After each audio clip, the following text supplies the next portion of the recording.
Welcome back to Krown's Crypto Cave in a bit of a shorter format video today, as I actually have a lot of errands to get to this morning, but we'll be back tomorrow with some more live stream analysis. Until then, though, we really want to focus on the short-term time frames today and make this as quick and painless as possible. So with that said, into the Krown Chain application we go, which can be found at app.krownchain.net. It is, by the way, 100% free, and we actually even have a sale going on right now as well. I will probably swing back around that at the end of this video, assuming that we do have time, but what I would like to say is make sure that you watch the videos that accompany them, make sure that you really take your time to understand what these things are, and don't rush into anything as always. So with that said, Bitcoin dominance still remains with a slight short-term downtrend. We do see fear and greed index actually popping up about 8 points from a 20 to a 28. In fact, today would be a good time to reference that chart. And other than that, I think we really need to go into the market data tab. By the way, uploaded a short video today, or a shorts video today. Not this video, but a little bit earlier in the morning. It's actually scheduled to go live last night, but apparently my computer scheduling time was different, or had a different time in mind for that. So unfortunately, it did get posted about 6 hours, a little bit too late, but it's still actually very much relevant and applies to all major markets, essentially, Bitcoin included, by the way, as that is, you know, within the whole guise of that. Anyways, funny rates are actually ever so slightly positive right now. Extremely small number right there, but it does provide a little bit of a downside bias short term, I suppose, as Bitcoin does essentially test the bottom side of the short term time frame and medium term time frame range by extension right there. We also see global exchanges net flows showing a negative number as well, so people are taking their coins off exchanges. Not anything too, you know, aggressive or egregious right here in comparison to what we have seen in the past. And we do see that the global open interest is still within range as well. So I really want to see a break of the price action range between about 40,000 bucks to the upside or below about 31,000 bucks, plus open interest shooting up above about 4.73 billion. That is on this chart right here, and that's going to be that's going to lead to a very, very confident long-term move based off that. Of course, that is essentially neutral to direction. So again, I want to see a break for the range to trade, you know, if I am going to trade trend, which I typically do not, with confidence. Anyways, over here, I do want to check out the fear and greed index, as it's very interesting. We really have not seen Bitcoin stay within this level of fearful zone for this long, realistically since 2018, actually 2018 to 2019. That is, in fact, coming off of the $6,000 to $3,000 dump bowl. Other than that, though, we really don't have too many things that are sticking out like a sore thumb right now. So I believe it is time to go into the price action charts themselves and start off with the most important thing today. That is our BBWP read. So remember, yesterday we were starting to flatten out, and that did suggest that we perhaps could see expansion soon. However, with the price action of today, we are obviously heading lower on this, and we actually are below 5 percentile right now, which is, in fact, it's actually 4.76, which is about, it's actually literally the same what we saw on the 10th of April, the last lowest point that we have seen in quite some time. And other than that, I mean, there's really only been a handful of times in the past few years where we've even been below 5 percentile, and all of them have led to extreme moves, like we're talking about right on over here from 6th of October, talking about over here from end of July, and this is 2020, and that was also October 2020 as well. And then we had this area over here, January 2020, of course this one over here, September 2019, and this area over here, March 2019. These are all humongous moves. We're talking about on a macro scale. If we do put on a log scale right here, talking about this move, we are talking about this move, we're talking about this move, we're talking about this move coming out of this base, we're talking about this whole 10,600-ish region to, Jesus Christ, man, like 40,000 bucks basically. And then more recently, this one, which is actually exactly of the same nature right now as well, 4.76 percentile as of current time. And that was on your $65,000 high, in fact.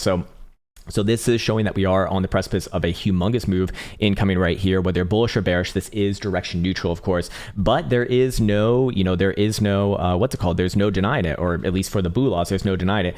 Bitcoin is, for what it's worth, still in a downtrend right now on all charts that matter, on the daily time frame, that is. I think the CME chart's a little bit easier to look at right here, and it's, while the short-term and medium-term time frames, like we did say earlier, are pretty much, doing the same thing as what we said from yesterday, this is still, rather concerning. As long as Bitcoin is within a downtrend, well, it's kind of hard to get, bullish, looking for that move to maybe 40,000 bucks and beyond, which I do still think is actually rather likely, perhaps after another swipe of the lows right here. With that in mind, we do see that your potential low from 2nd of July is very much not going to be confirmed as a low, it looks like.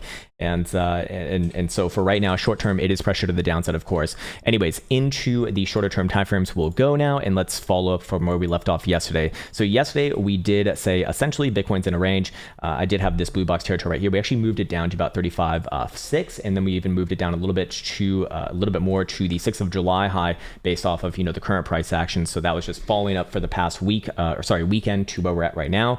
And once again, we are testing the bottom side of this very short-term time frame range. Thus, so far so good. Probably going to get a bit of a bounce here. Probably does rally back up somewhere around 33.9, maybe even 34,000 bucks. But overall, we really haven't seen anything new right here. And there are still a couple of easy ways to be looking for a short-term, and you could even say medium-term breakout right here as well. Any sort of a 2-hour or 4-hour delta closure below about 33,000 bucks, same area that we've been speaking about for a while now, for at least going all the way back to 2nd of July. So actually almost a full week now.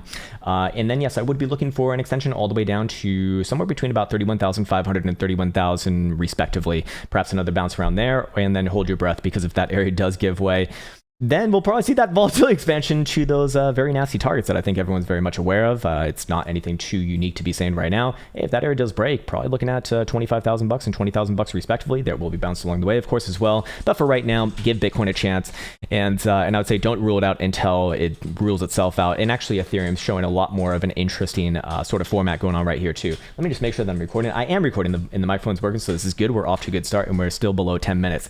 Anyways, with that said, as far as the 4-hour goes right here, we can once again move down that continuation point, not just from the 6th of July high, but to basically yesterday's high, the 7th of July. And if Bitcoin does trade above that, which is 35,080 bucks, I look for a quick move back up to the blue box territory right here. That's the big one for me. Personally speaking, I think if Bitcoin even just traded above this region, we would very, very likely see that move up to the top side of the daily range, that being between about 39,000 bucks and 40,000 bucks. And while Bitcoin probably does stutter step around there, just like my stupid fucking stutter myself, which is rather embarrassing, but I would be looking for that to generally lead into that very likely bull trappy move into the mid $40,000 territory. I actually do still think that is rather likely to happen. I think that Bitcoin would be making it a little bit too easy right now if it just kind of keeled on over from this exact level. So with that in mind, let's see what Momentum also does saying. And actually, you can probably see that I did change around quite a few things right here. By the way, for the people with the Jewel, I'm going to upload a video.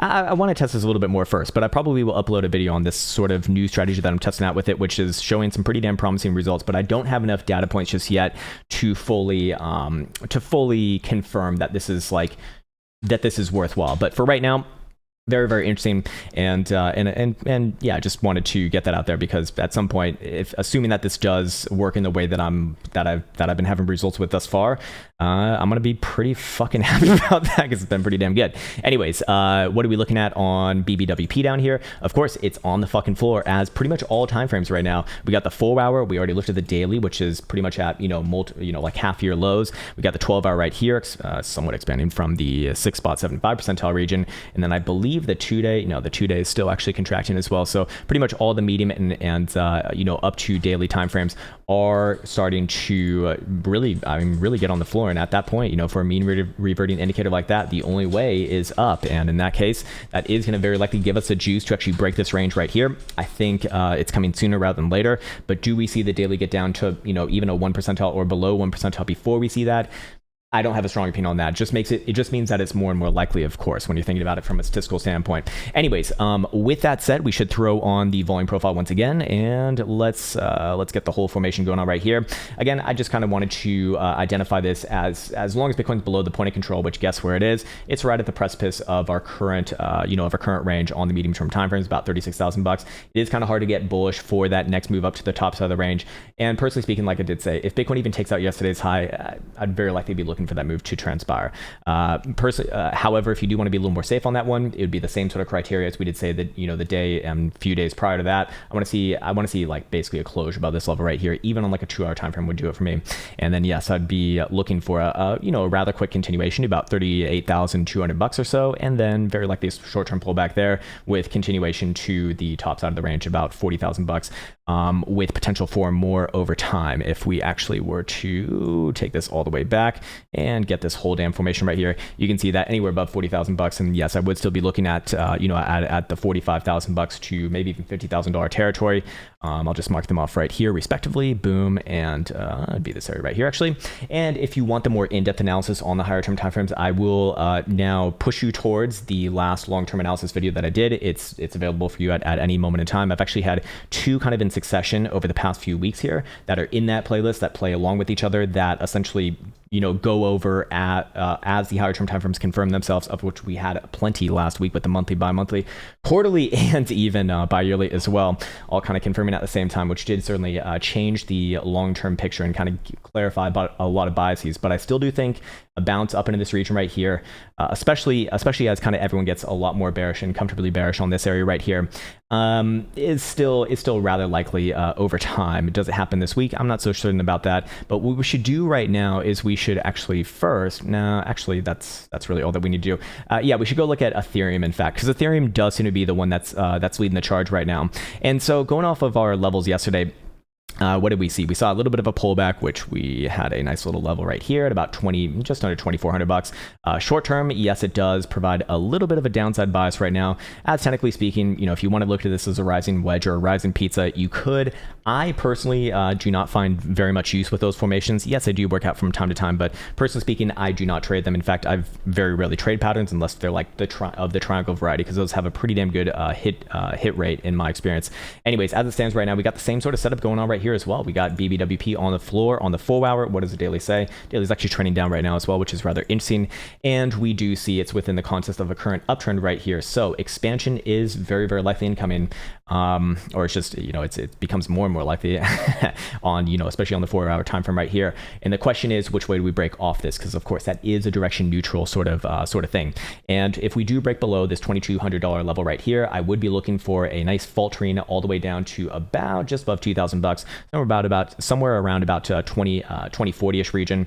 And of course, if we do pop back up and take out yesterday's high, either on a wick basis or especially a closing basis, in this case, you could probably just use about 2365 or so. Then I would be looking for this move to continue on with the uptrend somewhere around about 26 to 2700-ish region. Anywhere around here would be fair game to myself in this little precipice right there. Yeah, it's about 26 to 2650 actually, sorry. A little bit off right there. But overall, do we have any sort of biases for this one? Obviously, we did have a little bit of bearish divergence right here. Credit to Caretaker on this one. But we don't really have anything we don't really have any natural biases in this region right here. It's the fucking neutral zone for a region, obviously. What we could potentially see, and this would be the next sort of potentially good thing for the short-term boo laws here, would be hidden bullish divergence coming off this low. Now, what would need to be happening for that? And do I think that Ethereum is probably going to lead this one as well? Probably yes. I'd want to see, obviously, we need to see a confirmed local low here. Can we confirm a local low exactly on this delta right now? Maybe if it closes at the hammer, you could, be a little bit aggressive with that. I do not trade that way. I'd want to see something resembling a hammer and then closing above that in denoting a good stop and reverse point. I just want to see something that's confirmed as a low. It can come in many different varieties. And then yes, we would have hidden bullish evidence as we are making lower lows on RSI already below the last prior low, which would be on a higher low structure. And I would be very comfortable targeting move back above 2300, somewhere between about 23 and 23.25, with potential to actually take out this more critical level right here. So if that were to happen, that'll look pretty damn good for general continuation. And daily is very interesting to me as well right here.